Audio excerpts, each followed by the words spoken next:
mouse y algo. Ahora sí. Sí, por favor, ahí sí. Cualquier pregunta, por favor, me interrumpe porque yo no los puedo ver. Veo a algunos nomás, pero a los demás no. Así que cualquier pregunta o cualquier, como le dijera yo, acotación, usted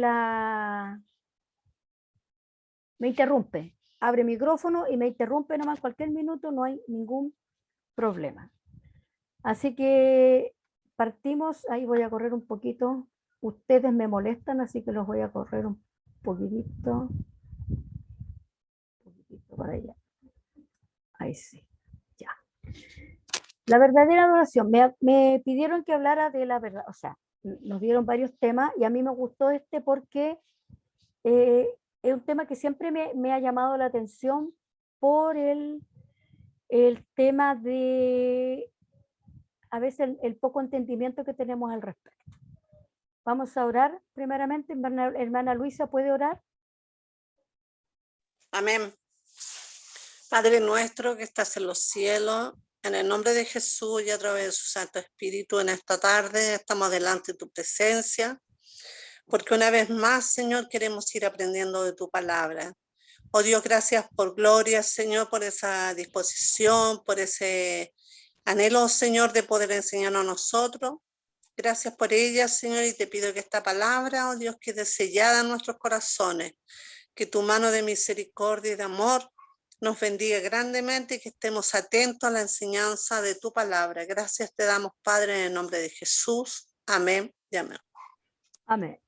Bueno, me gustaría, si alguien tiene Biblia, por favor, que me lea este texto ahí. ¿Quién está con Biblia que me hable?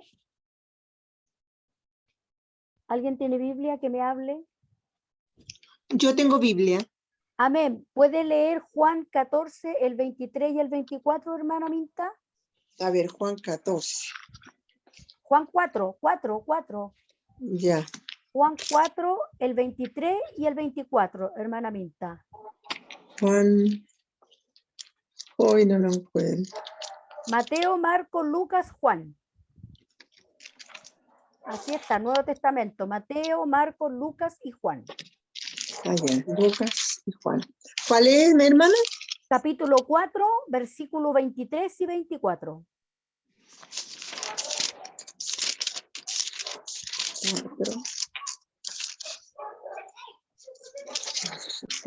Versículo 3. 23 y 24. 23, ya. Acá está. Mas la hora viene y ahora es cuando los verdaderos adoradores adorarían al Padre en espíritu y en verdad, porque también el Padre tales adoradores busca que le adoren. ¿El 24 también?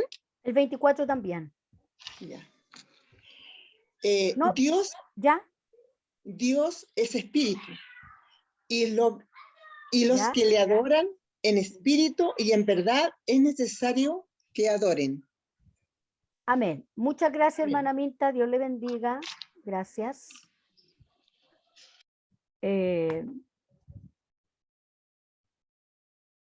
Vamos a hablar un poquito de lo que es la adoración y el culto a Dios.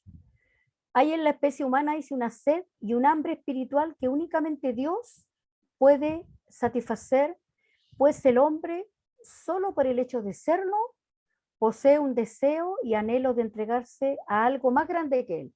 Es decir, el hombre es el único ser vivo que tiene la capacidad o la particularidad de ser espiritual. Es el único ser espiritual. Por lo tanto, hay en el ser humano un deseo inherente de adorar, de rendirle culto, de rendirle alabanzas a un ser superior. Ahora, ¿por qué será eso? Porque Dios puso en el hombre espiritualidad. Lo que no puso en los animales tienen vida, se mueven, son seres vivos, pero ellos no tienen espiritualidad. Nosotros sí tenemos espiritualidad, por eso está en nosotros la necesidad de buscar a un ser superior, de adorar, de glorificar a un ser superior. En el corazón entonces de todo ser humano hay inherente una expresión natural, donde hay tribus, comunidades o colectivos humanos de cualquier tipo. Allí hay religiones y cultos para suplir cualquier necesidad. O sea, la gente busca de una o de otra manera suplir esas necesidades espirituales que tiene, ¿verdad? El hombre entonces que no conoce al Dios verdadero, lo sustituye, deificando o haciendo Dios a cualquier elemento de la creación. Hablamos, por tanto, de un instinto religioso común a la condición humana. Y San Agustín decía que el hombre es incurablemente religioso. ¿Qué quiere decir eso? Que el hombre siempre va a ser religioso. Si no va a adorar a Dios, va a adorar algo, pero va a ser siempre, va a tener en su vida esa gran necesidad, ¿verdad? La historia de la humanidad y su desarrollo nacen ligadas al fenómeno de las religiones paganas y animistas. ¿Cuáles son las religiones animistas? Aquellas que le dan vida a la naturaleza, que adoran a los árboles, al sol, la luna, todo eso, ¿verdad? El hecho misterioso de la muerte, lo trascendente, crea un terreno común que promueve todo tipo de cultos, rituales mágicos, encantamientos, hechizos, trances, etc. ¿Ya? Es el mundo del oculto, pues la magia y las religiones se constituyeron en las vías tradicionales de acceso al mundo de lo sobrenatural en toda cultura que es extrabíblica, ¿ya? Que no tiene nada que ver con la escritura. Todo esto llevado por el deseo del hombre de adorar a un ser superior, ¿ya? En claro contraste, la experiencia cristiana se basa en lo revelado en la palabra de Dios, y el culto cristiano tiene su razón de ser en la revelación de Dios en Cristo. Ahí está nuestra base de adoración, de culto, de alabanzas en la palabra del Señor, porque la palabra del Señor es nuestra guía de fe y de conducta, ¿verdad? Nosotros tenemos reglamentos. ¿Qué reglamentos? Los reglamentos que el Señor nos ha entregado. ¿Para qué? Para vivir como Dios quiere que vivamos. ¿Para qué? Para agradarlo. ¿Para qué? Para estar un día con Él. Mire, ¿a dónde llegamos? Dios quiere que todos un día estemos con Él. Por eso nos dejó reglamentos. Y por eso que la Biblia es el libro de fe y de conducta al cual nosotros basamos nuestra vida cristiana, y obviamente lo obedecemos y lo seguimos, ¿verdad? En realidad es el culto en la antítesis de lo oculto, ¿verdad? Pues la palabra es luz reveladora, no tinieblas. ¿Qué dijo Cristo? ¿Qué dijo Jesús? Yo soy la luz verdadera que ha venido a este mundo, ¿verdad? Lo dijo Jesús.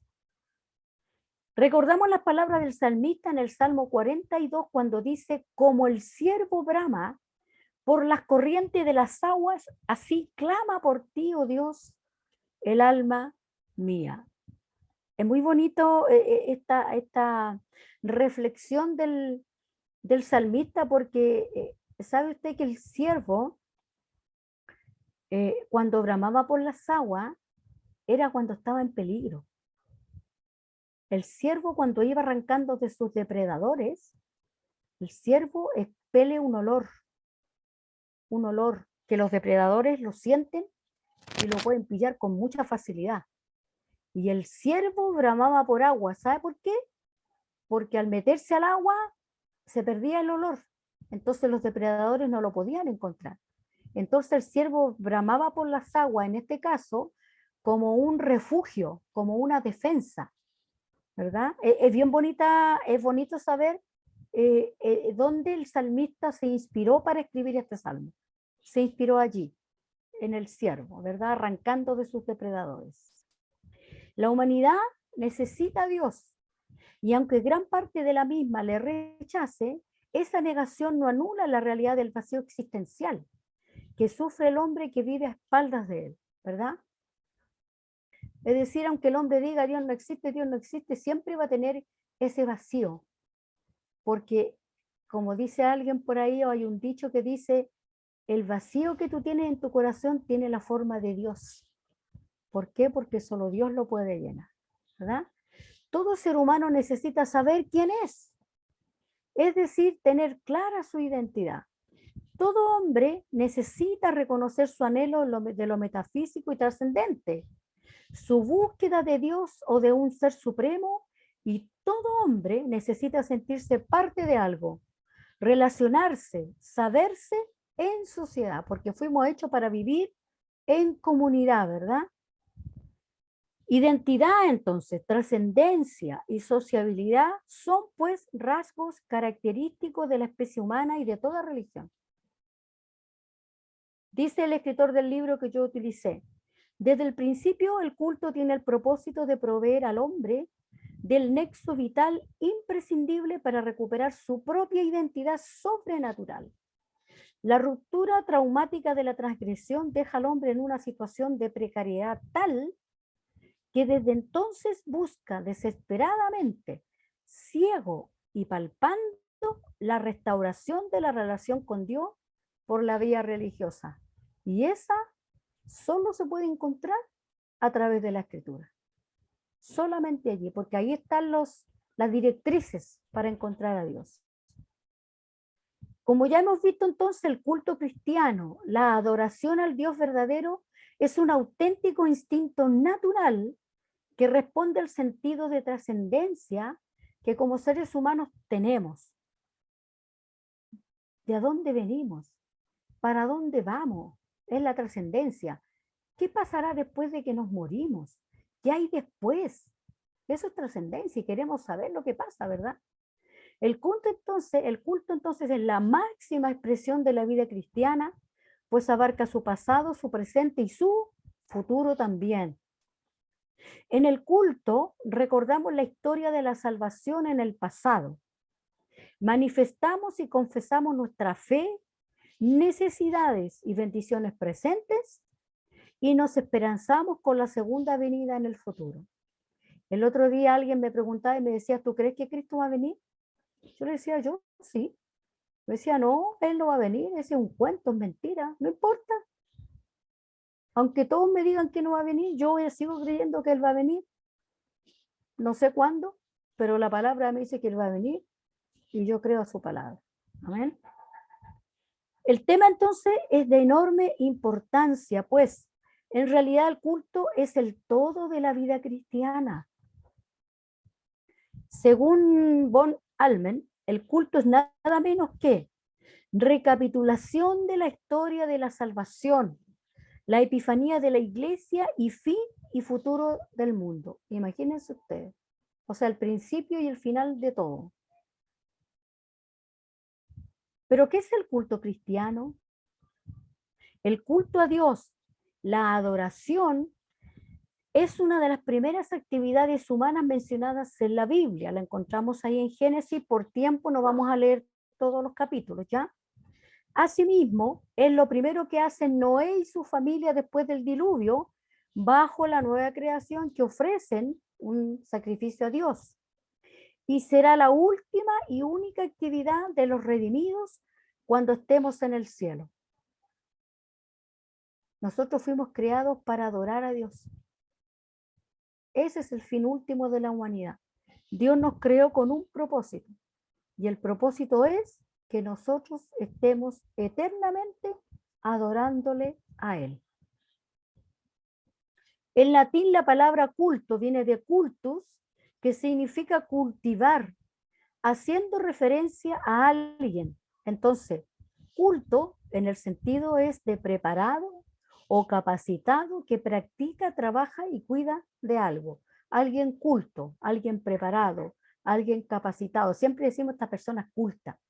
¿Por qué? Porque es una persona que está preparada en algún área o en muchas áreas, ¿verdad? De manera que uno puede cultivar en el sentido agrícola de plantar algo. Uno puede ser culto en el sentido de una persona capacitada intelectual y culturalmente, y uno puede ofrecer un culto en el sentido de un tiempo preparado, trabajado y ofrecido a Dios. O sea, un culto es ofrecerle algo a Dios. Cuando nosotros vamos a la iglesia, nosotros vamos al culto. Y culto es ir a ofrecerle algo a Dios. Por eso que me cuesta cuando cantamos con manos vacías, vengo a ti. No podemos ir con manos vacías al Señor, porque el culto en sí implica entrega. Yo no puedo ir con manos vacías a la iglesia, porque entonces no estoy rindiéndole culto a Dios. Entonces ahí teológicamente la canción está mal estructurada. ¿Ya? No puedo ir con manos vacías al Señor. Tengo que ir con un culto. Tengo que ir a ofrecer algo. Tal vez sea una petición, no importa, pero le estoy ofreciendo algo a Dios. ¿Verdad? Entonces, básicamente podemos definir el culto cristiano como un servicio, un homenaje, una ofrenda de adoración y acción de gracias que encierra en sí misma un triple testimonio. Primero, honrar a Dios con la adoración. Segundo, bendecir a la iglesia con la edificación, ¿verdad? Aquí encontramos la palabra, ¿verdad? El sermón, la predicación. Y tercero, testificar al mundo con la proclamación. Aquí nos encontramos con todo lo que es el evangelismo, ¿verdad? Por tanto, el culto puede entenderse fundamentalmente como un acto comunitario de servicio y ofrenda a Dios en acción voluntaria en respuesta agradecida a lo que Él ya hizo por nosotros, no a lo que Él hará, ¿verdad? A Dios se le adora por lo que Él ya hizo, por lo que Él es, y no se le adora esperando que haga algo por mí. En torno a esta base, la comunidad, la iglesia local, se siente impulsada a la alabanza, la oración, la meditación de la palabra y la celebración de los sacramentos.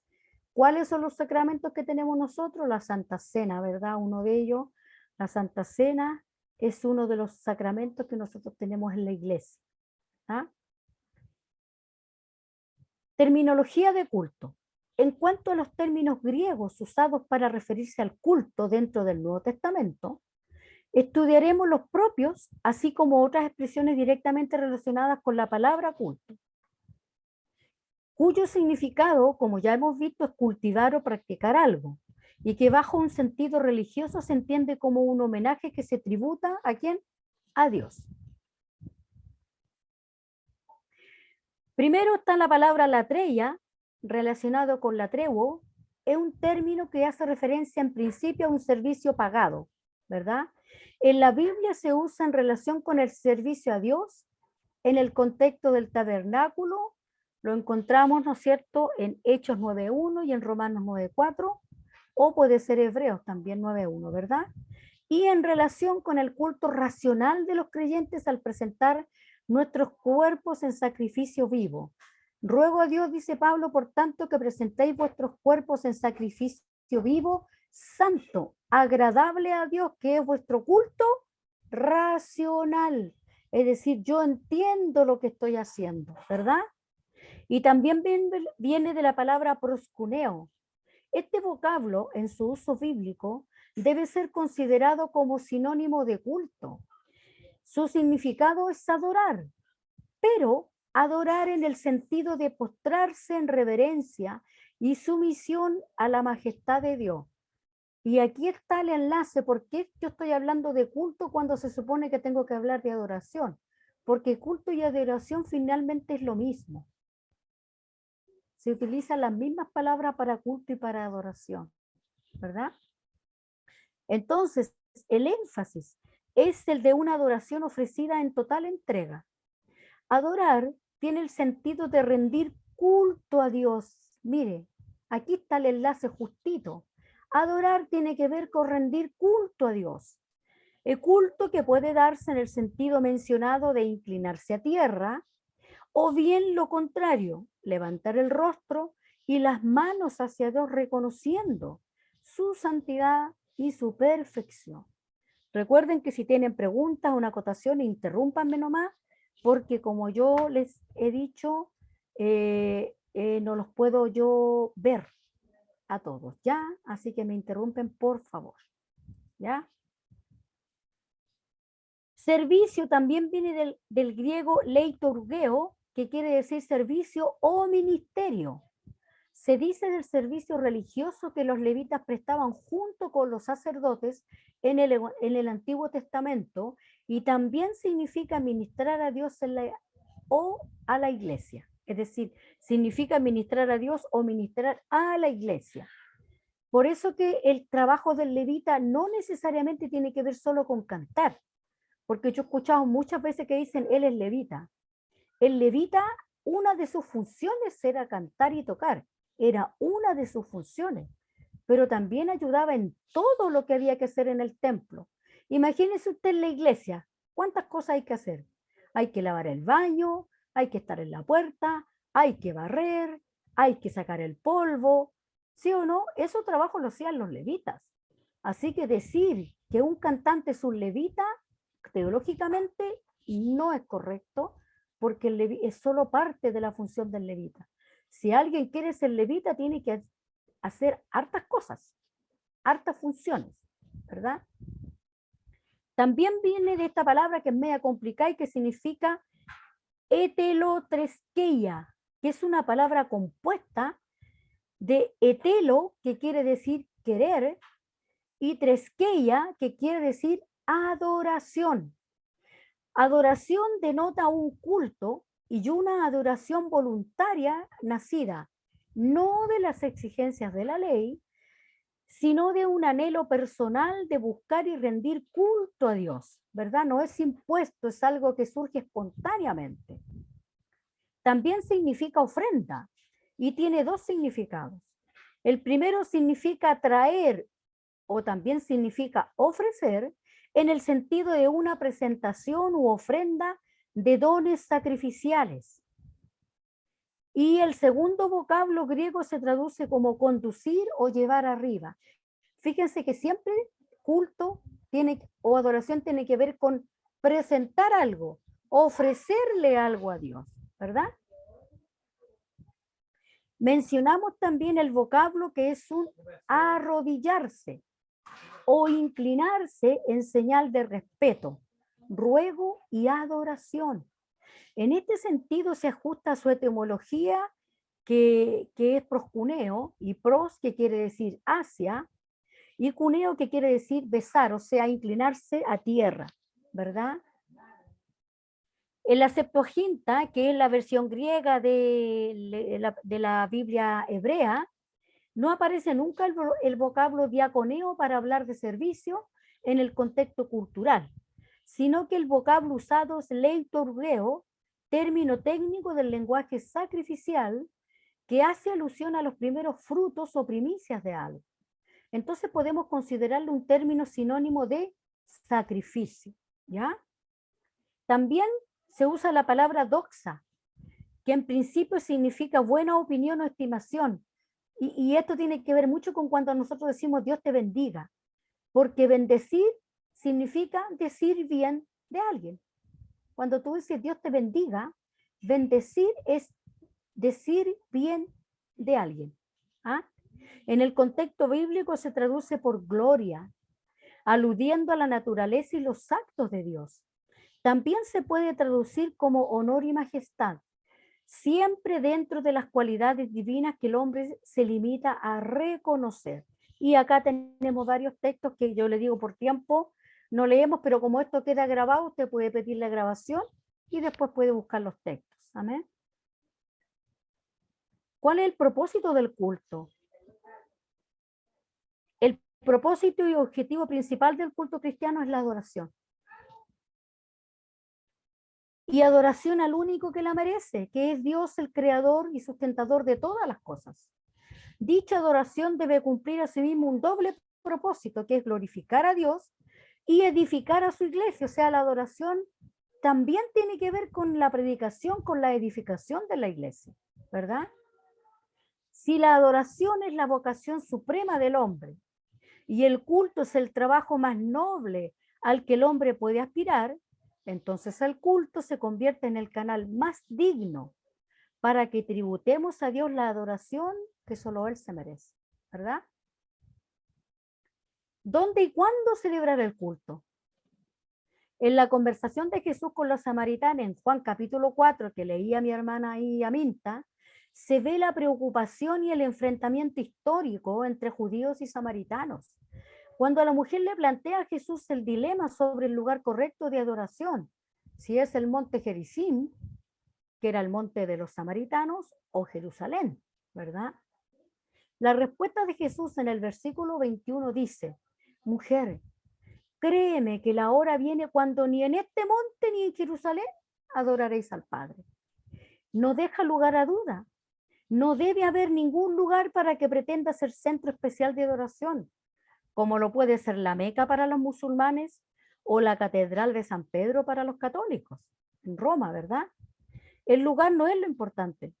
Y a lo largo de todo el Nuevo Testamento vemos que los cristianos se reunían tanto por las casas como en las sinagogas o bien al aire libre. Jesús le había dicho a la samaritana que las viejas rivalidades estaban a punto de desaparecer y que estaba próximo el día en que la controversia acerca de los respectivos méritos de ambos montes sería irrelevante, porque el que buscara a Dios sinceramente le encontraría en cualquier parte. A pesar de todo, Jesús aún hace hincapié en el hecho de que la nación judía ocupaba un lugar exclusivo en el plan y en la revelación de Dios. Los samaritanos adoraban en ignorancia, dijo Jesús. En más de un sentido, aquello era indudablemente cierto. Los samaritanos no tenían más sagrada escritura que el Pentateuco. Ellos no leían más que los 5 primeros libros de la Biblia, ¿verdad? Porque habían rechazado todo el resto. Se habían privado, por tanto, de todos los grandes mensajes de los profetas y de toda la sincera piedad de los salmos. Tenían una religión que estaba truncada, porque tenían una Biblia que estaba truncada, que no era completa, ¿verdad? Habían rechazado el conocimiento que estaba a su alcance y que hubieran podido tener. Además, los rabinos judíos siempre habían acusado a los samaritanos de ofrecerle a Dios verdadero un culto meramente supersticioso. Siempre decían que el culto de los samaritanos no se basaba en el conocimiento, sino en la ignorancia y en el miedo. Ni siquiera se basaba en el amor a Dios. Como ya hemos visto, los extranjeros que los asirios llevaron a vivir a Samaria trajeron sus propios dioses. Eso lo encontramos en Segunda de Reyes. Leemos que un sacerdote de Belén fue a decirles que temieran al Señor, pero lo más probable es que añadieran el Dios de Israel a la lista de sus propios dioses, porque tendrían un temor supersticioso a excluirle, no un temor de adoración verdadera, sino un temor supersticioso que pensaban que si no agregaban a la lista de los dioses que ellos tenían a ese Dios de Israel, les podía ir mal, algo malo les podía pasar. Después de todo, dice, era el Dios de aquella tierra en la que ellos entonces vivían y podría ser peligroso no incluirle en su lista de cultos. En los cultos falsos podemos detectar 3 faltas, ¿ya? Primero, un culto falso selectivo. Se quedan con lo que quiere saber de Dios y omite el resto, ¿verdad? Ya vemos muchos cristianos, yo me confieso que cuando era recién convertida leía de la Biblia solo lo que me gustaba y lo que no me gustaba no lo leía, o lo que no lo entendía tampoco lo leía, porque no lo entendía, pero tampoco preguntaba a veces, ¿verdad? Leía solo lo que me gustaba, lo que era bonito para mí, ¿verdad? Y un culto falso selectivo. Se queda con lo que quiere saber de Dios y omite el resto. Los samaritanos tomaban de lo que querían de la escritura y omitían el resto. La religión unilateral es una de las cosas más peligrosas del mundo, es decir, la religión que no considera a Dios en su caminar cristiano y que no considera a otros hermanos y a una congregación para educarse correctamente en las escrituras, ¿verdad? Es muy peligroso estudiar la Biblia por cuenta propia, hermano. Es muy peligroso eso, ¿verdad? Le es muy fácil a cualquiera el aceptar y retener las partes de la verdad de Dios que le interesan y pasar por alto el resto. El pastor dice de una gran ciudad, esto lo cuentan a modo de ejemplo, ¿verdad? Y organizó una petición a la clemencia por uno que había cometido un cierto crimen. Le parecía que aquella era una causa en la que la piedad cristiana tenía obligación de intervenir. Sonó su teléfono y cuando lo descolgó escuchó una voz femenina, era una hermana, que le decía al pastor: oiga, pastor, estoy muy sorprendida de que usted, un pastor evangélico, ponga todo su peso en esta petición de clemencia. Y el pastor le dijo: ¿y qué es lo que le sorprende? Y ella le dijo: supongo que usted conoce la Biblia. Y él le dijo: ¿no se da cuenta usted que la Biblia dice ojo por ojo y diente por diente? La muchacha le decía eso. La vaina, ¿qué pasó? ¿Alguien habla? Amén. ¿Alguien quiere decir algo? ¿O se le abrió el micrófono? Amén. Al parecer, aquella mujer tomaba la parte de la Biblia solo la que le convenía para su razonamiento y olvidaba la gran enseñanza de Jesús sobre la misericordia en el sermón del monte. ¿Qué decía el Señor? Que había que perdonar, que había que tener misericordia, que había que orar por el enemigo. Apague su micrófono, mi hermano, por favor. Gracias. ¿Verdad? Entonces, Entró una llamada y ahora no se escucha. apaguen su micrófono, hermana Carmen, me parece que es. ¿O quiere decir algo? ¿No? Ya. Haríamos bien entonces en recordar que aunque sabemos que no llegaremos nunca a abarcar todo el orbe de la verdad, debemos proponernos como objetivo la verdad total, sin conformarnos con los fragmentos que nos convengan en nuestra posición. Es decir, tenemos nosotros que leer la Biblia completita para tratar de comprenderla completita lo que el Señor nos quiere decir. ¿Hay alguien que quiera comentar algo, decirme algo en este minuto? No. Yo Amén. Amén. tengo una duda que siempre he tenido con respecto al versículo que leyó la hermana en Juan, Amén. y es siempre la frase de que Dios espera que le adoren en espíritu y en verdad. Lo de verdad no sé a qué se refiere específicamente, no sé si tendrá alguna explicación más Ok. clara. Yo te lo voy a responder desde la teología. Ujú. Teológicamente, Jesús hizo una declaración. Antiguamente se adoraba a un Dios que no se veía, a un Dios que estaba muy lejano, a un Dios que solamente se manifestaba en el templo y solamente se adoraba en el templo. Pero Jesús, ¿qué dijo? Yo soy el camino y yo soy la verdad. Por lo tanto, cuando Jesús está hablando de la verdad desde el punto de vista teológico, está hablando que la adoración ahora le corresponde al Señor. Hermana Minta, ¿puede apagar su micrófono mientras tanto? Le agradezco mucho. Muchas gracias. Teológicamente, el receptor de la adoración iba a ser Jesús ahora. Jesús fue adorado y él permitió que lo adoraran, ¿verdad? Cuando se refiere en verdad, se refiere Jesús al mismo, a la verdad. Ahora, puede que teológicamente exista otra respuesta que yo desconozco, pero teológicamente la respuesta es Cristo mismo. Luis, ¿tienes otra respuesta tú?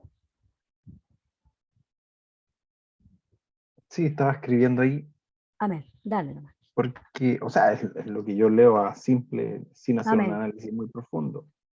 Dice en adoración en espíritu y en verdad. O sea, para mí tiene que ver con una adoración verdadera. Amén. Es como lo que Jesús le decía a los fariseos, ¿cierto? Este pueblo de labios me honra, pero su corazón está lejos de mí. Entonces, Amén. eso es lo que se me viene a leer literalmente. A lo mejor puede haber otra explicación analizando las palabras que están ahí, ¿cierto? Muchas gracias, Luis. No, tú completas lo que yo estaba diciendo y te agradezco, porque sí, tiene que ver también con eso, con adorar sinceramente, con ser honesto en la adoración, no rendir una adoración solamente de la boca para afuera y la vida de ellos dejaba mucho que desear. Sí, tiene que ver con una adoración honesta, con una vida consecuente. Yo lo enfoqué más desde la teología misma, pero sí, Luis. No sé si Mauricio te queda claro. Bastante claro, sí, ya se me clarificó bastante, ya sé más o menos Muchas por dónde gracias. buscar la respuesta. Gracias. Gracias, Mauricio. ¿Hay alguien más que me quiera hacer una pregunta, una acotación? Seguimos entonces, ¿ya? Segundo, un culto falso es ignorante. El culto debe ser el acceso a Dios de la persona total. Es decir, tenemos una inteligencia y la obligación de ejercitarla. Vamos a ver por qué. La religión puede que empiece por una respuesta emocional, ¿verdad? Sentimos algo en la guatita, una emoción. Pero pronto llega el momento en que hay que razonarla. Hermano, la fe es para pensarla. Hermanos, la fe no es ciega. La fe tiene que ser con los ojos bien abiertos. ¿Sabe a dónde? A la Escritura. La fe no es ciega. Alguien dice por ahí, la fe es ciega. No, hermano. La fe no es ciega. La fe es racional a la Escritura. Hay que leer la palabra y ahí encontramos respuestas. La fe es racional. Muy racional. Muy lógica. Así que la fe está ahí, en la Escritura, en la persona de Cristo. Amén. Y tenemos que razonarla, y tenemos que leerla, tenemos que estudiarla, ¿verdad? Tenemos que darle adoración a Dios entendiendo nuestra fe, ¿verdad? Scott decía que la religión es mucho más que meramente un ejercicio intelectual, intensivo, pero que, no obstante, una gran parte del fracaso en materia de religión se debe a la pereza intelectual, más que a ninguna otra causa. ¿A qué está refiriendo? A no estudiar la Escritura en profundidad, a leerla por su cuenta nomás y hacerse una propia conclusión y no preguntar y formarse su idea de lo que un texto quiere decir. Y a lo mejor su idea no es la correcta. A lo mejor sí, pero a lo mejor no, ¿verdad? El dejar de pensar a fondo las cosas importantes ya sí en sí es un pecado. ¿Sabe por qué? Porque Dios nos dio a nosotros intelecto, neuronas, hermano. No solamente para que estudiemos lo secular, no solamente para que vamos a la universidad, no, también para que lo analicemos a Él, para que estudiemos intelectualmente las escrituras, para que utilicemos la masa gris, ¿no es cierto?, en estudiar, en aprender la escritura, ¿verdad? En estudiarla.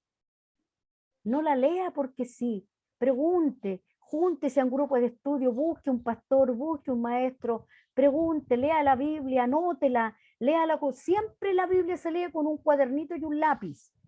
Y anote ahí usted lo que no entendió o lo que usted pensó que significa el texto y después pregúntelo.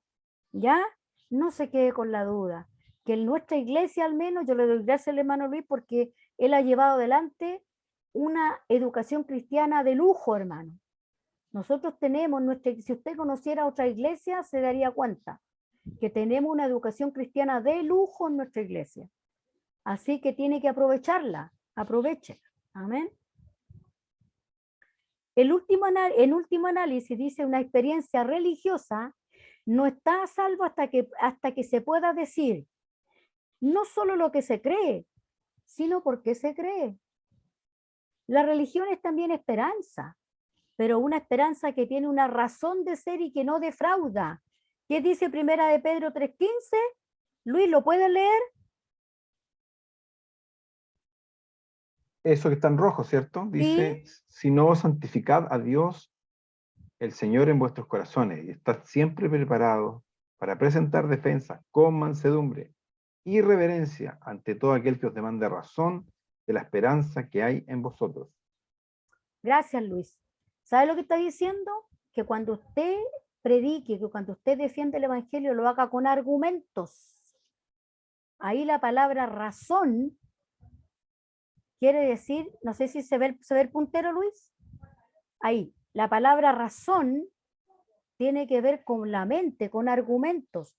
Cuando usted predique al Señor, predique con argumentos, por eso tiene que leer bien la Biblia y estudiarla bien. Si es necesario, cuente su testimonio.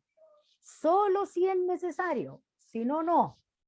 Hable de Cristo, hable de la Escritura y presente argumentos. Los argumentos, ¿dónde los encuentra? En la Biblia. Ahí están los argumentos, en la Escritura. Amén. Amén.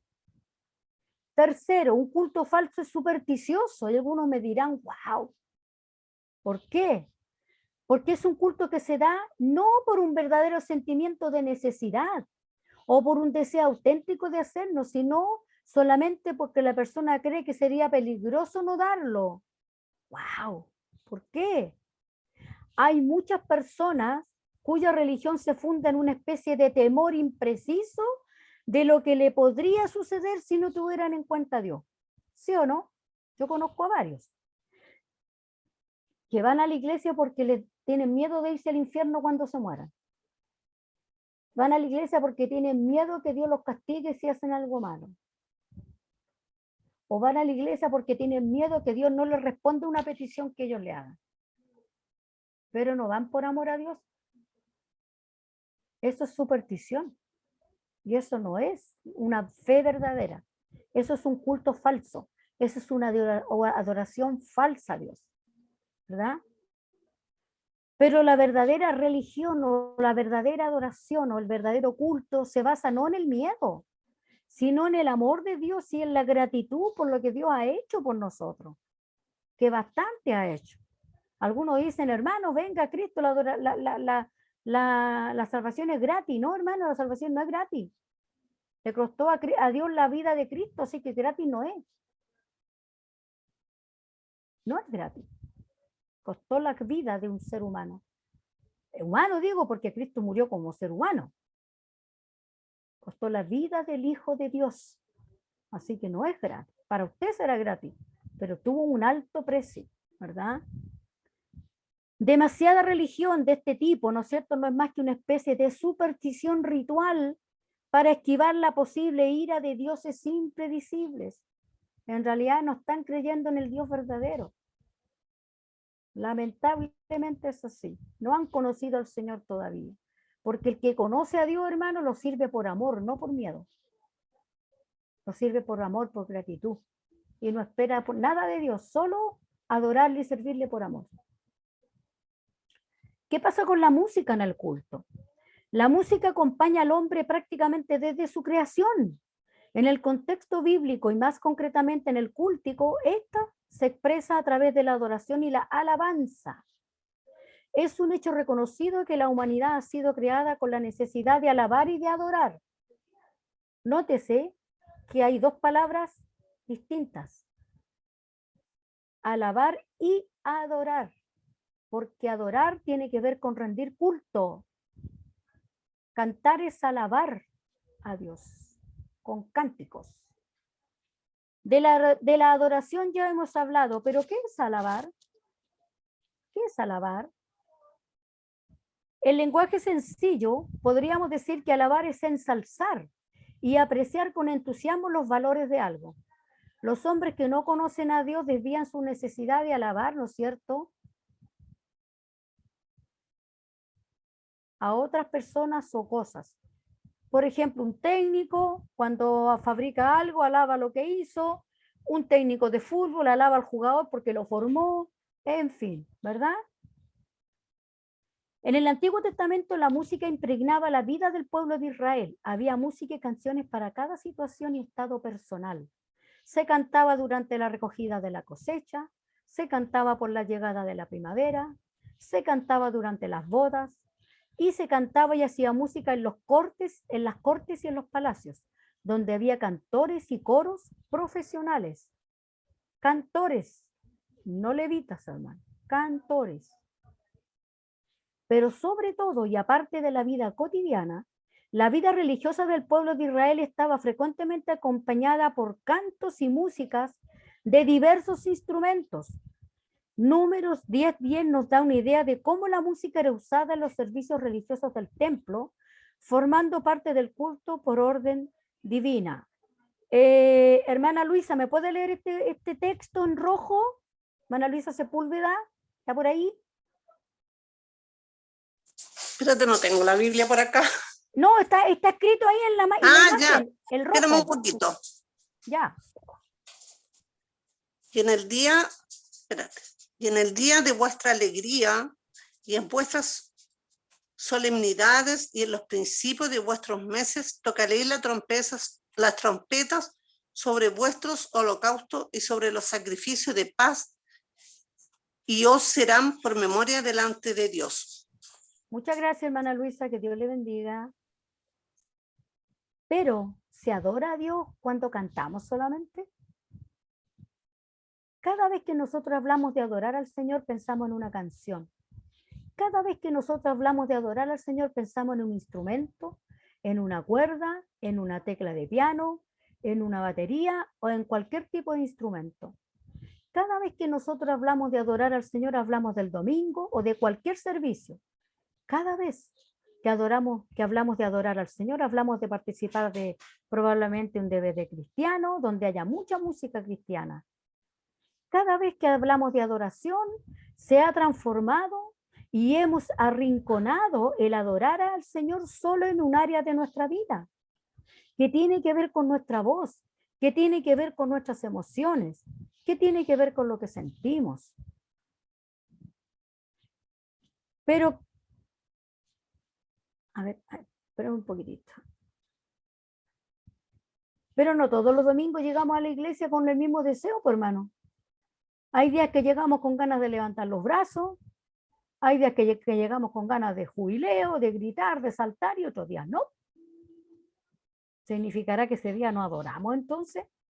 ¿Significará que porque estamos tristes nuestra adoración no le agrada a Dios? ¿Significará eso? Hay una reacción emocional. Cada uno de nosotros tiene una distinta reacción a lo que le pasa en la semana.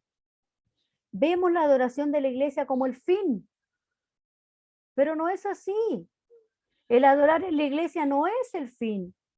La adoración en la iglesia es la consecuencia de una vida de adorador de toda la semana, ¿verdad? Es como la guinda a la torta nomás. Nosotros no comenzamos nuestra vida cantándole al Señor. Cantamos y adoramos. Mire que nota aquí que hay una diferencia entre cantar y adorar. Cantamos y adoramos al Señor como una consecuencia de nuestra manera de vivir durante la semana. El día domingo le vamos a ofrecer al Señor, ¿verdad? Por eso que no podemos cantar que venimos al Señor con las manos vacías, porque es un contrasentido, ¿verdad? Un hombre, un adorador de Dios, no solo espera el día domingo, vive una vida constante de adoración. Un adorador de Dios comienza a decir en la mañana y en la noche: Señor, te alabo, te adoro, te bendigo. Lo que hago, lo que digo, lo que pienso es para honrarte y para bendecirte. Eso es adoración. Un adorador no solo canta, también cree lo que canta. Un adorador no solo canta, también cree las promesas implícitas en la alabanza que está cantando y las vive. Por eso la adoración cantada no es el fin, es la consecuencia de nuestra vida de adoración, y debe ser con entendimiento. ¿Qué dice en el rojo, hermano Luis? ¿Qué pues? Oraré con el espíritu, pero oraré también con el entendimiento. Cantaré con el espíritu, pero cantaré también con el entendimiento. Póngale ojo a las letras de las canciones, hermano. Y vea lo que está cantando y disciérnalo espiritualmente, para que no cantemos contrasentidos.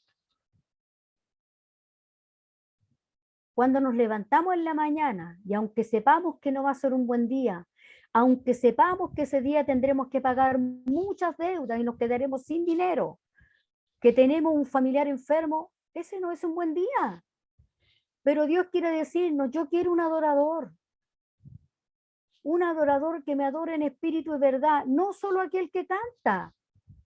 Usted puede adorar a Dios diciéndole la petición que tiene en su corazón. Usted adora a Dios cuando le llora y le dice, Señor, estoy triste por esto. Eso también es una adoración a Dios. Yo quiero que ustedes me canten, dice. Yo quiero que ustedes se postren, pero yo quiero que vivan esa adoración, que sean consecuentes entre lo que cantan, lo que adoran y lo que hacen. Yo quiero que ustedes vivan en esa manera de verme en la iglesia. Me vean igual en la casa. ¿Qué dice acá? Hermano Luis, que lo tengo ahí, lo veo, por eso le digo. Mas la hora viene, y es ahora cuando los verdaderos adoradores adorarán al Padre en espíritu y en verdad, porque también el Padre, tales adoradores, busca que le adoren.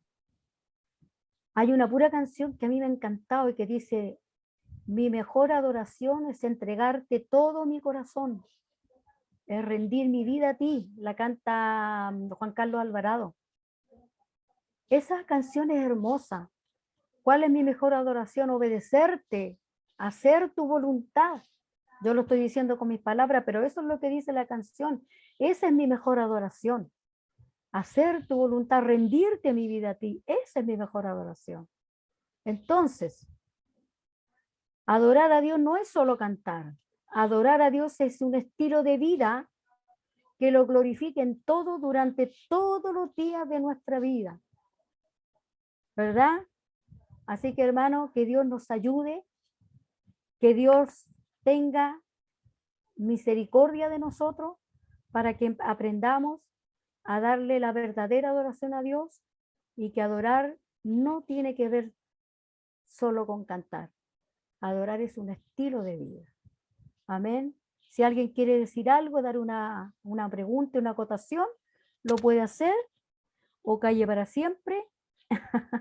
Hermano Luis. Muchas gracias, Gloria. Sin duda aprendemos cada día más de la adoración y tenemos que aprender a adorar a Dios, que no es solo con repetición, no es solo con obligarnos a hacer cosas, es vivir, como decía mi hermana Gloria, que salga de nuestro corazón y finalmente es todo lo que hacemos, eso es adorar a Dios. No solo lo que hacemos en la iglesia, sino donde quiera que estemos. Así que Dios les bendiga, los dejo invitados a estos estudios de verano, educación cristiana en verano. Vamos a estar todos los miércoles, así que hágase el ánimo, invite a otros. Nos volvemos a encontrar la próxima semana. Gracias, hermana Gloria, vamos a orar. Padre, muchas gracias, Señor, por todo lo que tú haces, Señor. Sin duda el día que hemos vivido es gracias a ti. Lo que tenemos es gracias a ti. Lo que somos es gracias a ti.